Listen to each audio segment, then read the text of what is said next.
warahmatullahi wabarakatuh. Perkenalkan, nama saya Cynthia Putri Lohuna. Saya dari kelas MPI 4B jurusan Manajemen Pendidikan Islam. Pada materi pertama ini kita akan membahas tentang komunikasi dan korespondensi. Pengertian komunikasi dan komunikasi kantor merupakan proses penyampaian pikiran, informasi, peraturan, dan instruksi dengan suatu cara tertentu agar penerimanya memahami pesan yang ingin diterimanya. Yang kedua, bentuk komunikasi kantor yaitu komunikasi yang berlangsung di lingkungan kantor dapat berupa komunikasi internal maupun komunikasi eksternal. 3 dimensi dan komunikasi internal adalah komunikasi vertikal, komunikasi horizontal, komunikasi diagonal, dan selanjutnya itu komunikasi eksternal terdiri dari 2 jalur secara timbal balik, yaitu komunikasi dan organisasi kepada khalayak dan khalayak kepada organisasi. Adapun prinsip komunikasi kantor yang efektif yaitu terdapat 5 prinsip dengan hukum res, yaitu respect, empati, audible, clarity, dan humble.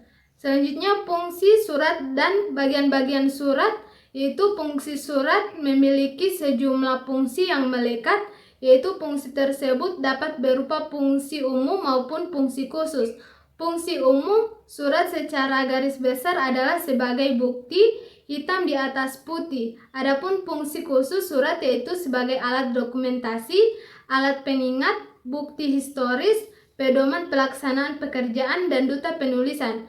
Selanjutnya, bagian-bagian surat yaitu bentuk surat ialah susunan letak bagian-bagian surat. Bagian-bagian surat tersebut meliputi hal-hal berikut, yaitu kepala surat, nama, tempat dan tanggal, nomor, lampiran, hal atau perihal, alamat surat, salam pembuka, isi surat, salam penutup, dan tembusan.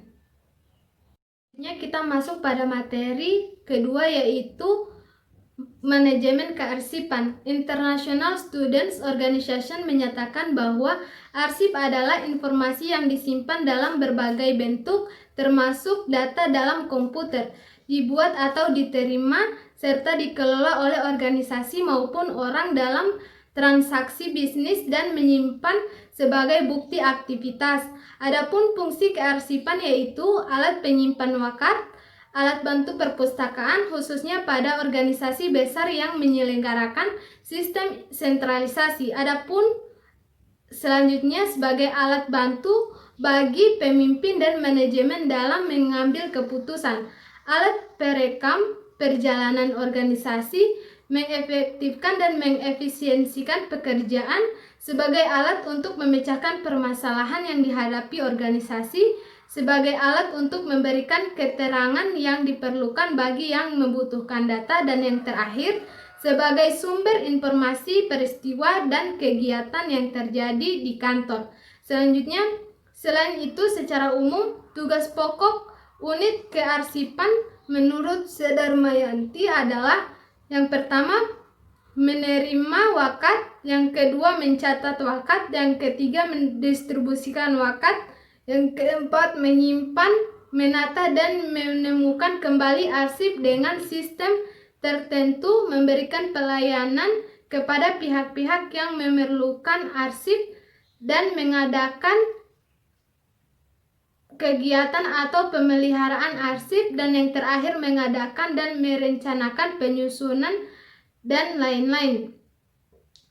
Adapun pengertian dari arsip elektronik menurut Australian Achievement dalam buku Magin Electronic Record, yaitu adalah arsip yang dicipta dan dipelihara sebagai bentuk dan transaksi aktivitas dan fungsi lembaga atau individu yang ditransfer dan dikelola di dalam dan di antara sistem komputer.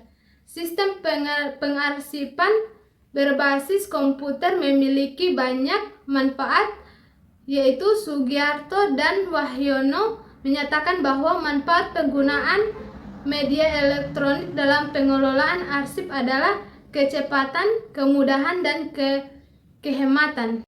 Selanjutnya kita masuk pada materi ketiga, yaitu tentang teknologi di lingkungan perkantoran. Pengertian teknologi dan teknologi komputer. Teknologi berasal dari bahasa Prancis yang dapat diartikan sebagai semua proses yang dilaksanakan dan upaya mewujudkan sesuatu secara rasional. Dalam hal ini yang dimaksud dengan sesuatu yang berupa benda atau kearsipan. Sedangkan secara rasional maksudnya dapat dipahami. Rianto menyatakan pada umumnya orang memahami teknologi ini bersifat fisik, yaitu dapat dilihat secara indrawi. Teknologi dalam arti ini dapat diketahui melalui barang-barang, benda-benda, atau alat-alat yang berhasil dibuat oleh manusia untuk mempermudah aktivitasnya. Selanjutnya, perkembangan teknologi informasi dan komunikasi, yaitu semakin menakjubkan. Bahkan menurut Kadir, teknologi informasi tidak hanya terbatas pada teknologi komputer yaitu perangkat keras dan perangkat lunak yang digunakan untuk memproses dan menyimpan informasi, melainkan juga mencakup teknologi komunikasi untuk mengirim informasi. Kantor virtual. Kantor virtual merupakan sebuah bentuk aplikasi layanan perkantoran dalam format virtual yang bekerja secara online. Pengaturan operasional dan fungsional suatu